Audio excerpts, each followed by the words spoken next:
I am going to be showing you these two books, nonfiction books, that are beautifully illustrated books on the life of an eaglet and the life cycle of a bumblebee. And these are a honeybee.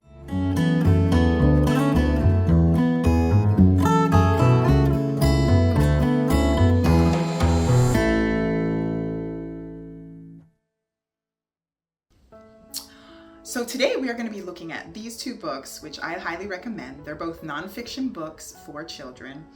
I am going to start with Eaglet's World. So this book here is by Evelyn Minshall. I actually got it at my local library, but you can see the links below for each of these books if you'd like to get them there. And Eaglet's World is all about this little eaglet. It starts with the phase of the egg and how the little chick is in the egg, and it goes through each stage of this eaglet's life and how this eaglet is kind of comfortable where she is and she doesn't want to break out of the shell. She thinks she wants to stay there forever and ever. And then she goes to the next phase in her life where she's, in the nest, and then she loves that area and she doesn't ever want anything to change in that area.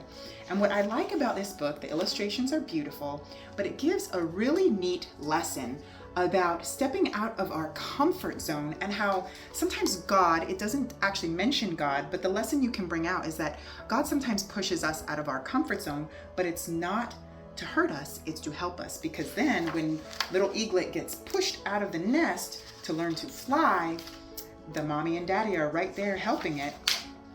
And she goes, oh no! And then she actually flies. And of course, when she flies, she sees amazing things and she can't believe that she didn't want to step out and learn to fly, because now she sees beautiful things. And so you can bring out the lesson in this book about God wanting us to rise higher and do great things for Him. It's a really beautiful book about the eagle's journey and growing. So Honeybee, when I read this one, I cried. Literally, I cried. And it's written in such a beautiful, poetic way. And the honeybee, this one shows the life cycle of the honeybee. And it comes out and it hatches from its little spot in the pine cone, and it uses a lot of beautiful action words, description words, squirms, pushes, chews through the wax. And then it shows how, look at these illustrations. Aren't those gorgeous? I think books should have beautiful illustrations. And the name of a honeybee, the scientific name is Apis. And it uses that as the name of the honeybee, which is its scientific name. And you go through the journey with Apis to see what it's doing. So she works in different areas. She works really hard. And then they ask the question, is she ready for her next job? Is her next job flying?